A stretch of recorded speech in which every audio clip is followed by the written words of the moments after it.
Tuko tayari sisi kama serikali kuulizwa maswali, lakini pia tuwe na ule utaifa, tuwe na ule umoja, tuwe na ule uzalendo, ndiposa tuweze kusongesha masuala haya yote mbele.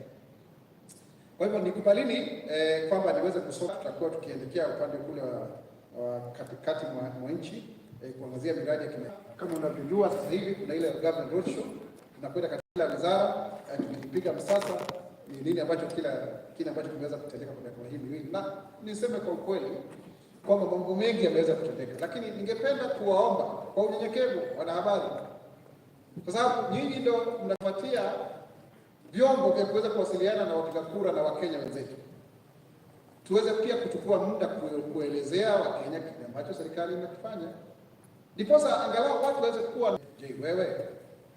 Press statement by the government spokesperson Mwaura today at 2 p.m. focusing on various developments agenda by the government. And to begin with, let us focus on the issue of the Social Health Act, so that we can look at the emerging concerns that Kenyans have been raising going forward. The bottom-up economic transformation agenda has put on a very key priority to universal health coverage for all Kenyans, regardless of their financial status. This initiative is built on 4 key pillars, namely sustainable health financing, effective supply of healthcare products and technologies, adequate healthcare workforce, and comprehensive integrated health information systems. Sustainable financing has been a challenge under the National Health Insurance Fund, which relies on contributions from employed individuals as a primary source of income.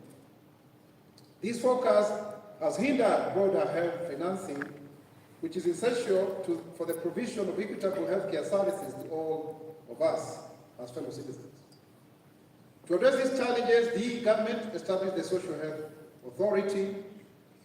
The SHA aims to include all adults in contributing to a sustainable fund that covers a wide range of health services, unlike the National Health Insurance Fund, which mostly required additional community fundraising efforts. We all know how much we've been contributing to various problems that have been able our people. Like now I have my friend Joe Mudukiza.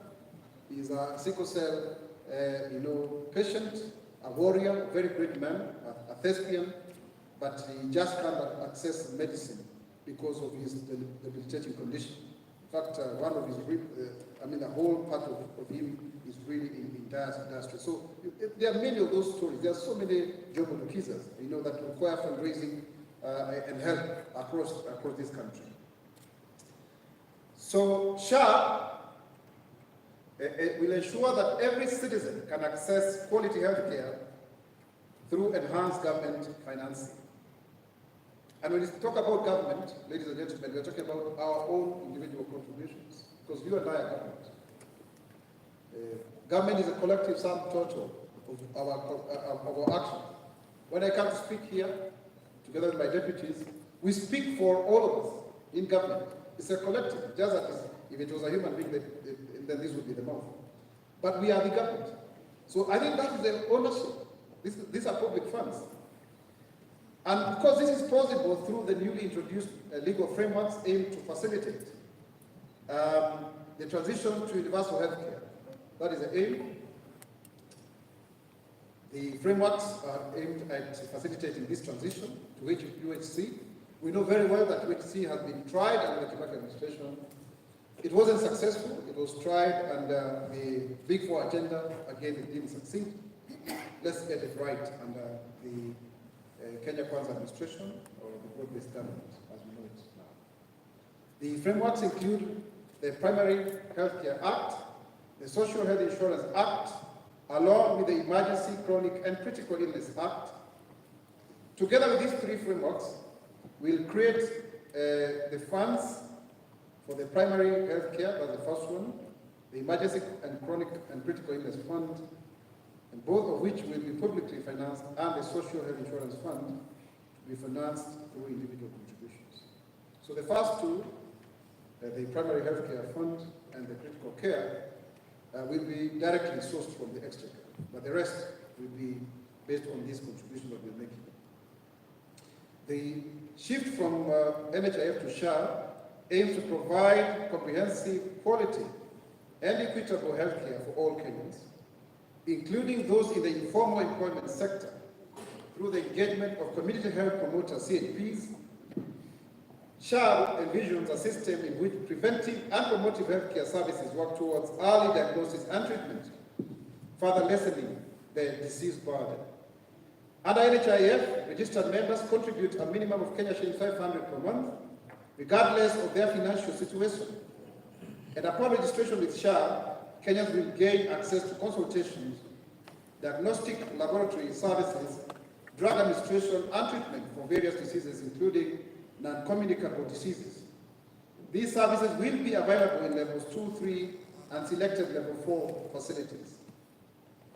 The Social Health Authority will also expand coverage for chronic and critical illnesses such as cancer, specialized surgical procedures like organ transplants, and end-of-life care. Another key feature of SHA is the enhanced Linda Mama package, which supports maternal and child health care. This package addresses high maternal and infant mortality raised by covering all antenatal delivery and postnatal care services, unlike NHIF, which provided antenatal and delivery care only. The package also includes anti-D serum injections for rhesus-negative mothers, as well as care for post-delivery complications and infections. Additionally, essential newborns can also newborn care will also include immunization and management of neonatal complications, which will be available from level 2 to 6 hospitals across the country. This comprehensive approach ensures better health outcomes for mothers and their children, reinforcing the commitment to universal health coverage in Kenya. And people are asking, why can't the government migrate NHIF database to SHA? It's a different demographic, it's a different contribution, and also there are actually 3 funds. So you can't just have the same old thing. That's like putting new wine in old white skins. People are also asking, are we going to pay more for less? And the answer is no. It's actually very enhanced, because for the first time, as I have enumerated, we are even going to have a critical care fund, primary health care fund, then shift. There are 3 of them. So you can imagine, like for critical care, it's like calling what we have now called excursions, beyond your contribution, because maybe the 300 may not be enough. But we need to be inclusive and not also punish those who are getting critical ailments like cancer and such other, for the first time you can hear even transplants of various organs. That has not happened before, at least not to a large scale as this one. And the system is new. There's a new environment, and there are new sheriffs in town, because as you know, a new room sweeps clean. And this whole issue of people trying to talk about 104 billion being lost and what have you, that is propaganda. And it will be explained very well today in the town hall, because it's just a partnership which includes Safaricom in this whole issue, so that we don't try to demonize every project that the government is doing by alleging that there's malpractice, even when nothing really has happened. Every program in government will have some form of PPP, public-private partnership. And if you look at companies, even the Hustler Fund is the same model, because Safaricom is a public entity. We own at least 35% directly as government, another 20% by many Kenyans, over and above the other shareholders. So I think that is the same thing in many of these partnerships, because sometimes the infrastructure is actually owned by people in the private sector, and no country in the world over can develop without them. Is there enough public participation? Yes. We continue to engage, and we continue to hear from the people in the spirit of continuous improvement, as the Japanese call it, Kaizen. There are better, results for Linda Mama. I think let us not try to, because before NHIF was not even covering a postnatal care properly, antenatal care. All of these are now being covered properly under the SHA program. And of course, the issue of strengthening our public hospitals vis-a-vis the private ones is not negotiable. We need to have more of them functioning rather than people resorting to private means because they are very expensive cost to many people. Of course, basically, so that we work together, going forward. So now, moving to other issues, it's also good to highlight, like in the last 2 weeks, we've had very good results from various foreign trips by the president, who has become the #1 international diplomat. We are very, encouraged by the way he's also been lobbying for Right Honorable Raila Odinga to win the AU, chairmanship, which if it comes from them, it's a boon for all of us. But at the same time, we've seen his role as a leading Pan-Africanist and also a reformer of the African Union, and working collaboratively with international partners and honoring international obligations like the SDGs, which, ladies and gentlemen, Kenya was a co-president. I was privileged personally to be part of that process in New York. So we need to be at the forefront in ensuring that we achieve all of the SDGs going forward. And that is why, for example, in this new era of globalization, issues to do with labor migration are critical, having earned us 514 billion. And analysis clearly shows that most of the families that whose members are in the diaspora are being supported to really meet their basic needs from this. You find over 50% of, actually 54% of the household income goes to food. So when they send these remittances, they are critical. And in this case, there has been very good negotiation in Germany, where the president was able to sign a labor mobility partnership agreement on 13th of September. Just for emphasis that this agreement paves way for greater cooperation in areas such as labor mobility, vocational training, and student exchange, going forward. So there's a technological transfer, if you look at it from that point of view. And it also facilitates legal avenues for Kenyans to seek employment in Germany, promoting ethical recruitment practices and addressing issues related to regular immigration. The agreement focuses on mobility of students and apprentices, immigration of skilled workers, and promotion of ethical recruitment. That is tackling irregular migration, forced labor, and human trafficking. And of course, skills development in terms of knowledge exchange and addressing labor market needs in both countries. Also, if you look at the Kenya-China relationship, people are questioning why we joined another bank, and the answer is very simple.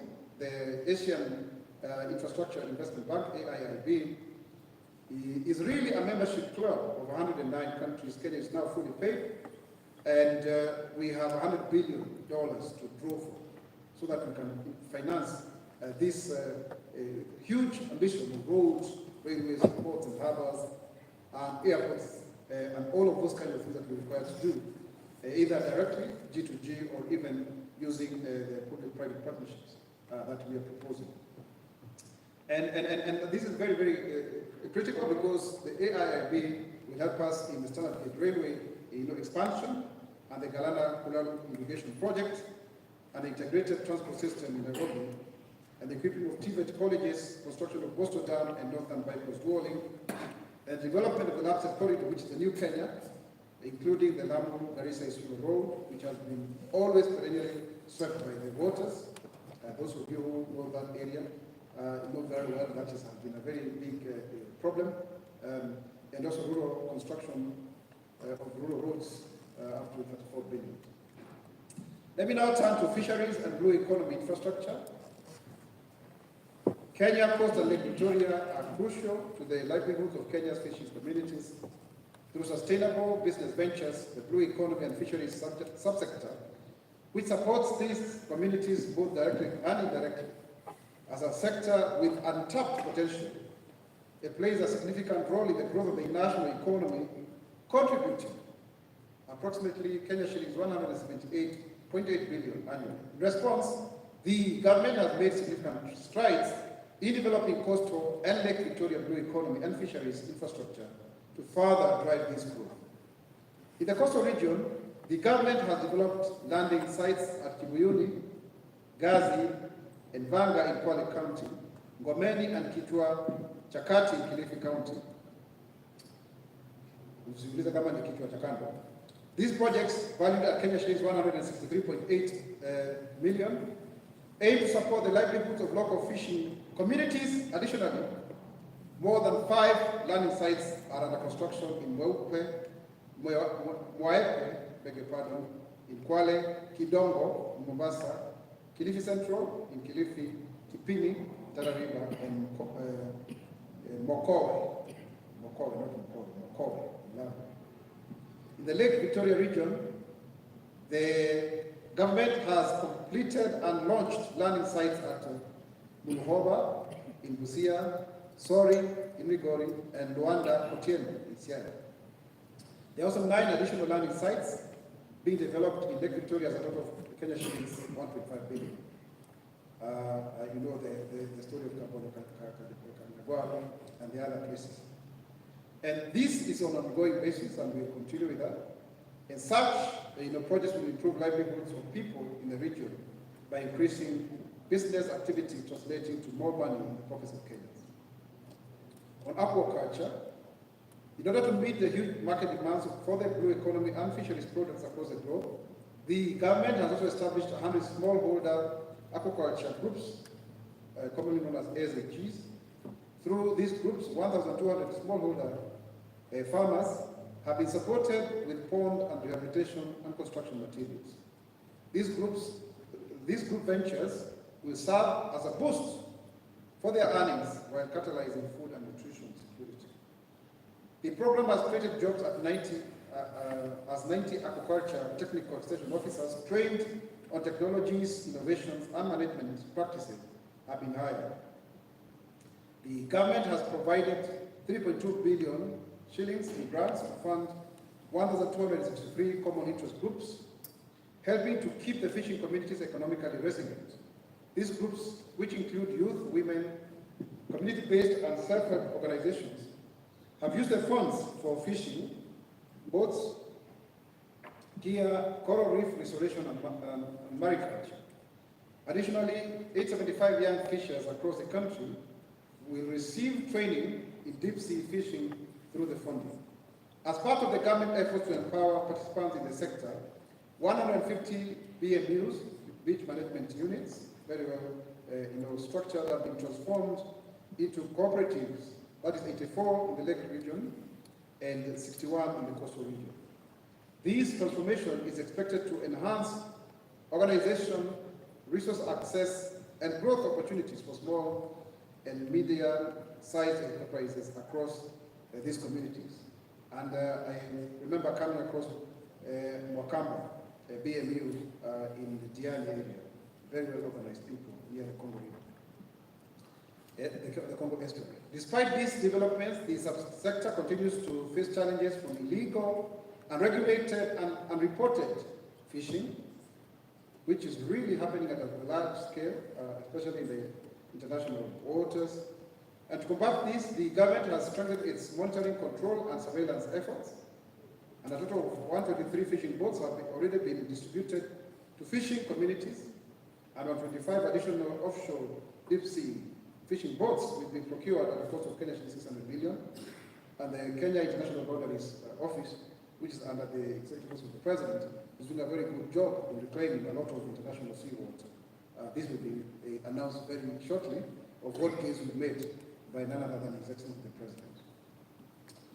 6 patrol boats are also in operation across the coast, Lake Naivasha, Lake Victoria, and Lake Victoria to address overfishing and protect the Kenyan waters, so that everybody can have an opportunity to really do that which is required. So as you can see from our weekly briefings, we will also be going nationally just as we've done before. We'll also be having panels going forward so that we can have a more engaged, robust way of delivery of what government is able to do, so that we can have a feedback mechanism that also empowers the Kenyan population. But we really want to ask, the members of the floor of the state to join us, because when legislative proposal, but then let us also not push ourselves off the development trajectory out of misinformation and disinformation, to the extent that the social media, for example, is even having a very great influence on how news is being reported in the mainstream, because everybody we want to be a bit sensational. Let us not go that direction, because if we are to go down, and we all learn from the recent protests, it affects all of us. So let's amplify. I want to implore upon you, just amplify what the government is doing. Let us not just move from one contestation to another. Last week it was about the airport. This week is about SHA. Next week will be another. We are actually making a very interesting caricature of ourselves as opposers of anything that is good. And yet some of the people who are working behind this misinformation have vested interests. They have pecuniary interests and other interests. Can we look at the public good that emanates from a collective kitty, that is exchequer, that then permeates to solve the problems that we endeavor each one of us, that we in our individual capacities may not be able to resolve. And that way, we'll be able to move forward. Because we have a great country. We have a wonderful country. We have a country that has the potential and the capacity to actually become the greatest in Africa, if not the world. It is projected that in about 20 years' time, Kenya will be a better economy than those countries that are ahead of us. But that will only be achieved. We will rally ourselves behind His Excellency the President and the better plan for now as the MTP4, the medium term plan 4, because we divide our development agenda into 5-year chunks, so that we deliver the Kenya Vision 2030 and plan forward, just like other economies have done, like China, who came up with a 100-year plan that made them to go from a third world to almost becoming the best economy in the world.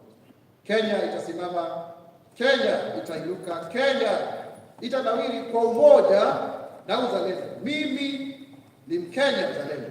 Je, wewe?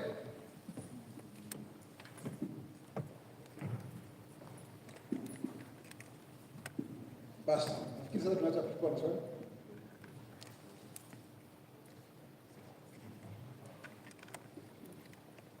Naam, ndugu zangu wanahabari, hamjambo. Na muda wa kuuliza tunashukuru Daktari Isaac Mwaura kwa kuwasilisha ujumbe moja kwa moja mahsusi, hasa kwa wakati kama huu ambapo taifa la Kenya kuanzia tarehe 1 Oktoba, Wakenya wengi wataanza kuenjoy na huduma bora za afya kupitia mpango wetu wa SHA. Sasa natoa fursa ya kuuliza maswali mawili matatu. Nafikiri daktari, maswali matano?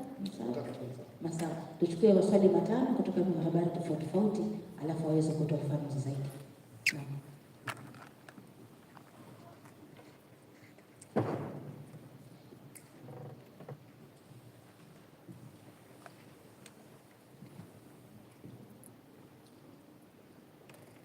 Daktari, habari ya mchana. Nzuri sana mwanamke.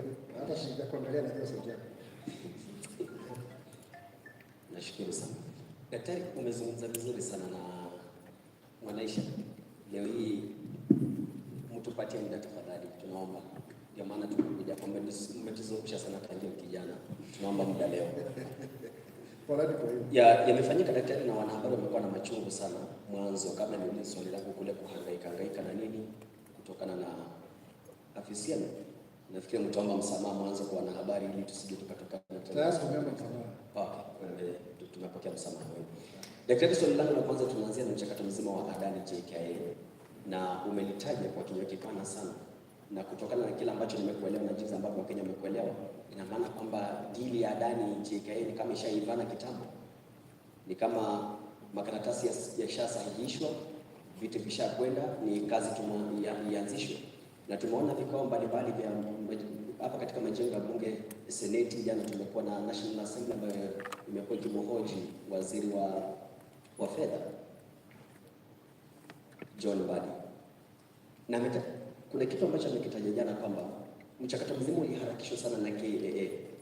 Daktari, inawezekana kwamba leo nakuja kufanya ombi katika afisi yako chini ya saa 12, ombi langu lishakubaliwa na nishapatiwa go ahead.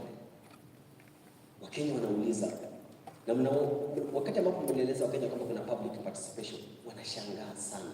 Hii public participation huwa inafanyikia wapi? Ni nani hawa ambao wanauliza haya maswali? Adani imekuja, Wakenya wameshtukia tu. Ni kitu ambacho kinakuja kuwafanyikia, kilianza mwezi wa 3. Tunapozungumza sisi tunaenda kukamilisha mwaka. Wakenya wanakutushwa tu na mambo. Jambo la pili kuhusiana na Adani ni kwamba kuna mchakato mzima wa SHA. Mimi mwenyewe binafsi sijui SHA mwanzo inamaanisha nini. Najua ni social health. What? Wakenya wanajiuliza hii SHA ni nini na SHIF ni nini? Muwafafanulie waelewe. Na mbona Mkenya alazimishwa mwanzo kujisajili kwa kitu ambacho wenyewe wanauliza kwamba NHIF. Hakuna yule ambaye alilazimishwa kuwa na NHIF. Ni mtu mwenyewe binafsi ajilipie, ajue kwamba itamsaidia vipi mwisho wa siku. Swali langu la mwisho na la tatu ni kuhusiana na mkasa wa moto katika shule ya msingi ya Ndarasha. Tunataka tujue mwanzo sasa hivi, daktari, na utuhakikishie uchunguzi umefikia wapi, wahusika ni akina nani, ni hatua zipi zitakazochukuliwa dhidi yao, na tunatarajia nini kwa wazazi hawa ambao waliathirika na watoto wao kuchomekea shuleni, kufariki na wengine kupotea. Serikali imefikia wapi na uchunguzi, na vilevile asasi za usalama?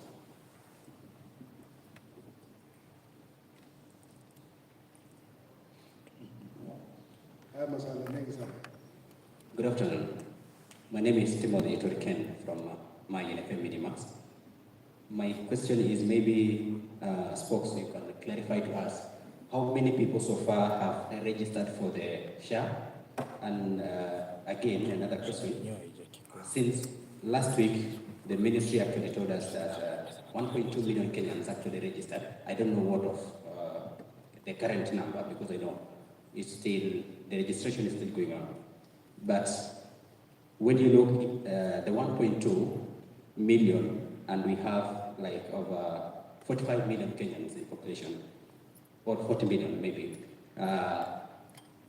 My question is, I think the people, or the number of Kenyans that have not yet registered is much more bigger than the people that have registered.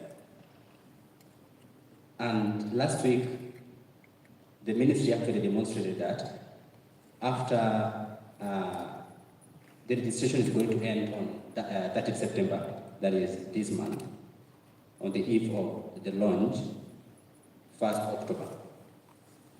The ministry actually said that on 1st October, those people that have registered will be given the priority to benefit from the Act, the Social Health Authority. What will happen to the people, to the remaining Kenyans that have not registered? And again, what mechanism will be used to register the remaining Kenyans after 1st October?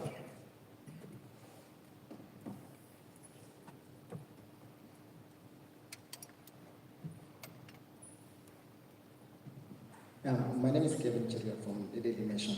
My concern is about Kenyans who are working in Lebanon.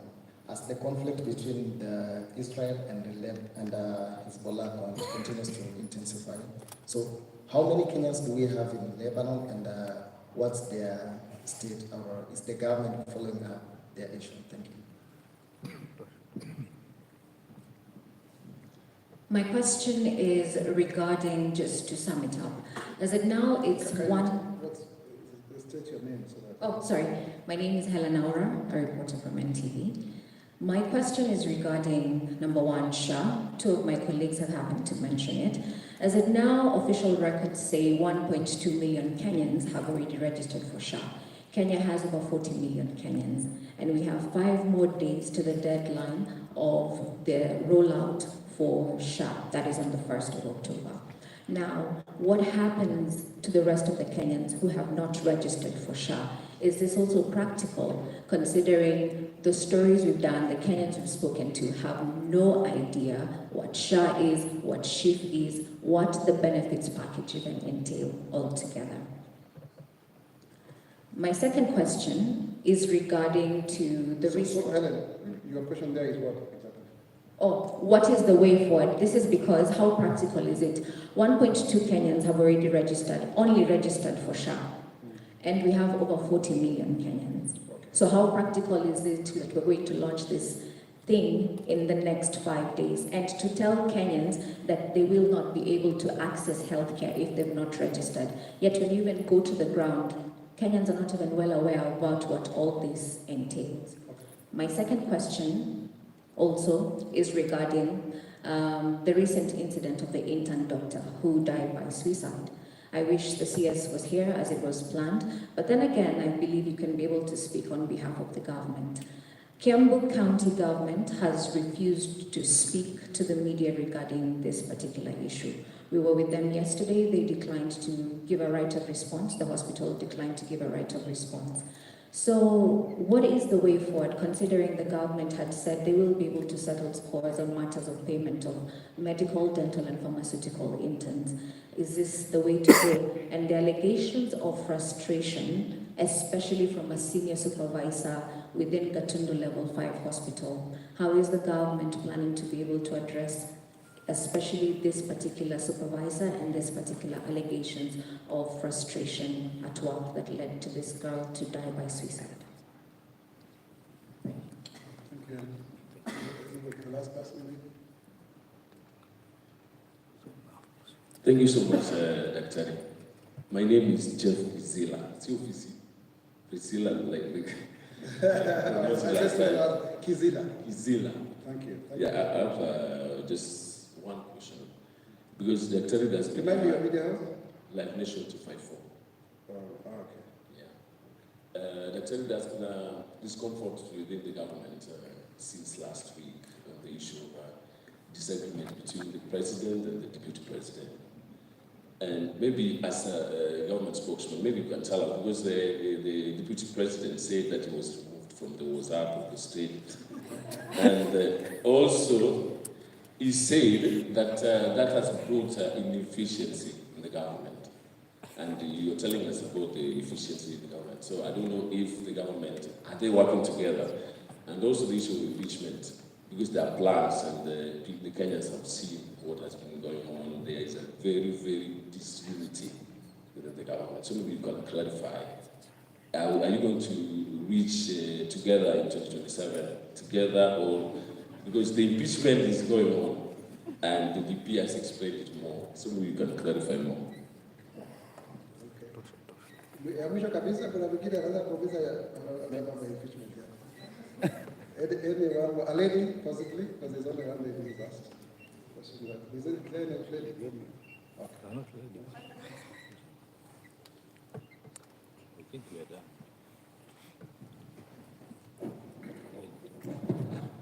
Mimi naitwa Leonard Mwaura kutoka West Media.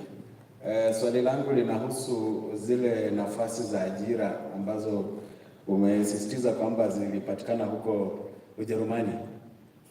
Hapo awali kulikuwa na utata kwamba kazi hizo zipo, mara hazipo. Labda uweze kufafanulia Wakenya hali halisi kuhusu nafasi hizo za ajira ambazo rais aliweza kuweka mkataba huko Ujerumani. Asante.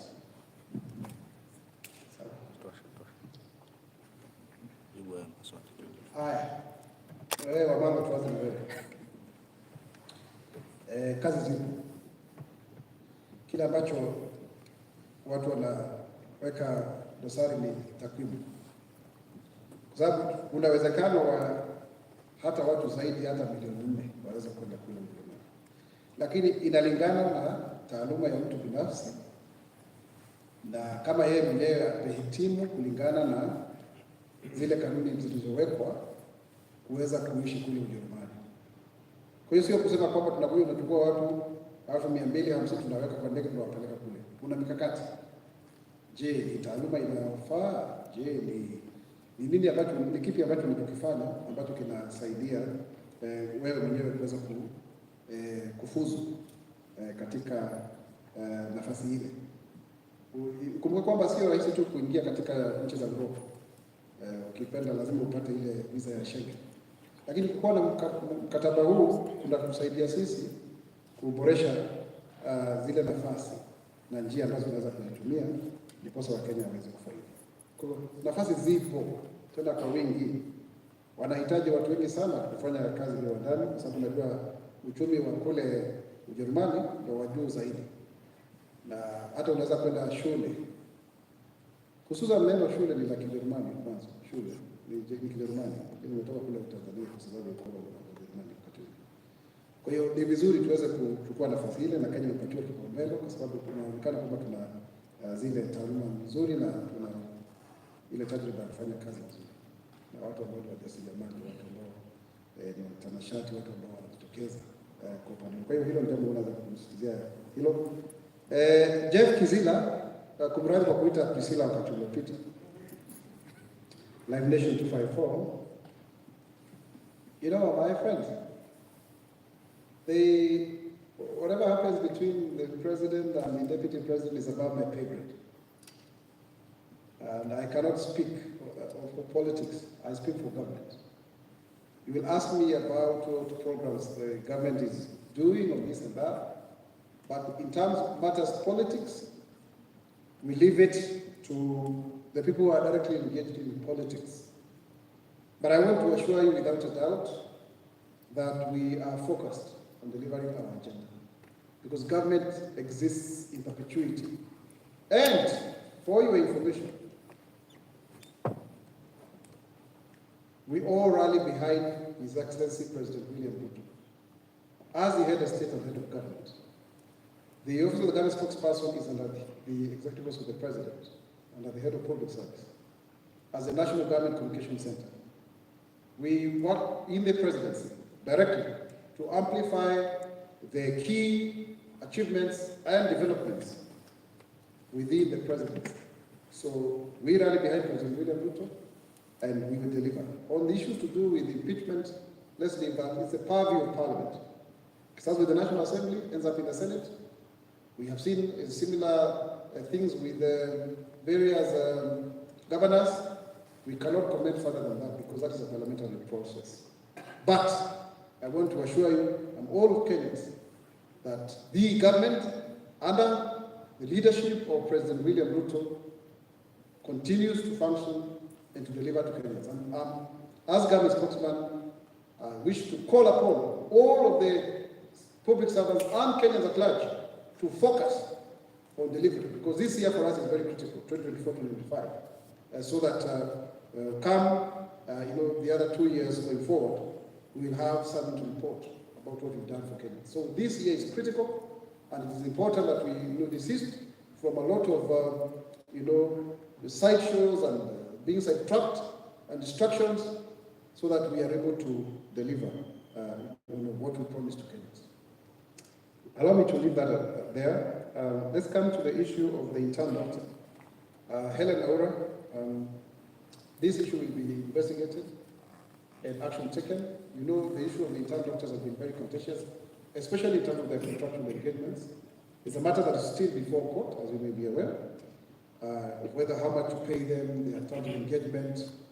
So let's allow that to happen, but this is an individual case, and it is incumbent upon the government to ensure that there is a lot of investigation into this issue, and whoever is culpable, if at all, something is done to bring justice, because we actually uphold the practice of justice. And it's not right. Even when overworking people, it's not right. I think 36 hours is a bit on the higher side. Nobody can work for 36 hours and be okay, just doing mental health. So I think that is not something that we can condone. So government is taking action, and take it from me, the cabinet secretary is seized of this matter, and you shall be hearing from us, going forward. For your information, my deputy Monisha has just come from the meeting at the School of Government, because we are participating in the rollout of the SHA. We've deployed some of our staffers to help in the communication aspects of it, and we have 2 million people so far. It's an ongoing target, so we are not stopping registration. We are actually about 55 million people, because we give birth to about 1 million kids every year. We look at the trend from the 2019 and 2009 census. So going forward, then therefore, this is just an ongoing process, and we call upon you, to help us to cascade this information to the ground, so that people can understand. I think it's Tony Turikan who said he doesn't know. Is it Rory Turikan who said that you don't understand what SHA means? Social Health Authority, because it's an authority that brings about the three funds together on primary health care, on the critical care and emergency, chronic illnesses, and also the Social Health Insurance Fund. Now, the difference is that it has been expanded because before, National Health Insurance Fund was contributory. This is beyond contribution because two of the funds have to get money from the exchequer directly. So we are actually increasing funding to health going forward. And level 1, 2, and 3 are free. You know, 4, 5, and 6 you can use SHIF, and then there's that critical care fund that goes ahead to do so. And in fact, you know, the health centers have been given power now to expend money at source based on the payments, so that then they are able to improve on their infrastructure, so that our health centers and dispensaries are much, much better. On the issue of Lebanon, Kevin, allow me to get back to you. I know you've worked with me before when there was that fraudulent Canadian issue. Allow me to get back to you on the specific measures being taken to protect the Kenyans who are working in Lebanon. But it's also good to tell you, like in terms of labor agreements, that has not been going on for some time, although there are many Kenyans who take themselves there. So let me get back to you on that one, Kevin, if you allow me. On the issue of priority, yes, first come, first serve, my friend Turikan, Timothy, because if you are the first to register, why shouldn't you be the first to also benefit? So we are calling upon, tunawarai wa Kenya pia waweze kujisajili ili waweze kuwa wa kwanza kufaidi bila ya kupitia mashida hayo mengine yote. Let me come to the issue, tuje kwa mambo ya darasha. Nafikiri umeona kabisa ule msimamo ambao umetolewa na waziri husika wa elimu, na upelelezi bado unaendelea. Tunashukuru kwa sababu sasa hivi wale watoto wote ambao waliweza kutuacha kuaga wameweza kuonekana wazazi wao ni akina nani. Nafikiri ni jambo zuri zaidi. Kwa hiyo tutafuatilizia zaidi, lakini kuna sheria mpya ambayo inakuja kuhakikisha kwamba matukio kama haya tunaweza kushika wale ambao ni wahusika, sio tu kupitia sera, lakini ni sheria kabambe ile ambayo tumeweza kushirikiana na waziri. Pia umeuliza masuala ya SHA, nafikiri hayo nimeweza kujibu. Mambo ya adani, bado tunapokea maoni kutoka kwa wananchi. Bado tunapokea maoni kutoka wananchi. Na tayari bunge limeweza kutoa mapendekezo yake. Tusikie pia wengine, lakini mwishowe tutaweza kufanya maamuzi ambayo yatafaidi Wakenya. Lakini kama vile tunasema kwa kimombo, do not throw the baby with bathwater. Ni vizuri tuweze kuhakikisha kwamba tunasikiza zaidi. Kama kuna dili ambayo tunaona sio nzuri tunasema, lakini sio kusema kwamba tutupilie kando. Kwa hiyo mimi nafikiri hapo niseme kwamba sio done deal. Kama ingalikuwa ni done deal tungekuwa tumeshatia sahihi mkataba. Lakini pia usiweze kukosoa pendekezo kupitishwa kwa masaa 12, ndugu yangu. Ile hali kama umechelewa kupatiwa huduma kwa serikali pia unalalamika. Ikifanyika haraka unalalamika. Ukifanya kwa upole pia ni shida. Kwa hivyo ndugu yangu Roni, ni kuombe kwa unyenyekevu kwamba wacha tupige msasa yale makataa yote ambayo yameweza kuwasilishwa, alafu tuweze kujua ni nini ambacho tunaweza kufanya. Tuangalie kama kuna mapendekezo mbadala ili tuweze kusonga mbele kama nchi yetu ya Kenya. Nafikiri kwa hayo mengi na machache niseme asanteni sana. Tuendelee kuwasiliana. Kenya itasimama, Kenya itainuka, Kenya itanawiri kwa umoja na uzalendo. Mimi ni Mkenya mzalendo. Je, wewe? Asanteni.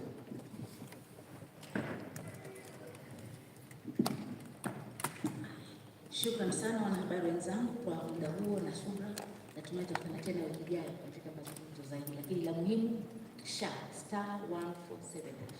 na wale wako wengine wanataka ujumbe wa ziada Roni, unaweza kuniona kando kufanulia zaidi. Lakini leo kuanzia mwendo wa saa 3 tutakuwa na mazungumzo rasmi town hall kupitia runinga ya Citizen. Tutakuwa hapo Nairobi University kuanzia mwendo wa saa 3. Kama mnaweza fikeni, maana waziri atakuwa na PS atakuwa kuweza kujibu maswali yenu kupitia mpango wa SHA moja kwa moja. Karibu. ama muone kwa TV tu.